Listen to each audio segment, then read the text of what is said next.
গত 4 দিন পূর্বে নয় বনমালীপুর বিধানসভা কেন্দ্রের অন্তর্গত বিশ্বজিৎ বণিকের দোকানে আক্রমণ সংঘটিত করে একদল দুষ্কৃতী। অভিযোগ, ঘটনার 4 দিন অতিক্রান্ত হয়ে গেলেও এখনো পর্যন্ত অভিযুক্তদের জালে তুলতে সক্ষম হয়নি পুলিশ।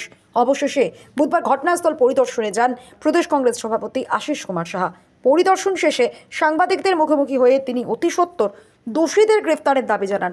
পাশাপাশি সন্ত্রাসমুক্ত রাজ্যের যে প্রতিশ্রুতি মুখ্যমন্ত্রী দিয়েছেন সেই প্রতিশ্রুতি রক্ষার দাবি জানান কংগ্রেস সভাপতি। দুর্ভাগ্যজনক যে এই রাজ্যে বিরোধী রাজনৈতিক দল করার কারণে এই ধরনের ঘটনা সংগঠিত করে চলেছে একের পর এক।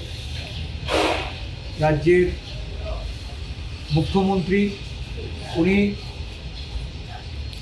প্রতিটা ঘটনার পরিপ্রেক্ষিতে আশ্বস্ত করেন, সুশাসনের কথা বলেন, মানুষের নিরাপত্তার দায়িত্ব নিয়ে যখন নিরপরাধ মানুষ আক্রমণের শিকার হচ্ছে, যারা এই ঘটনা ঘটাচ্ছে, বিজেপি বা শাসক দলের এই গুন্ডাদের, সন্ত্রাসীদের বিরুদ্ধে কোনো পদক্ষেপ আরক্ষা প্রশাসন থেকে আমরা দেখতে পাচ্ছি।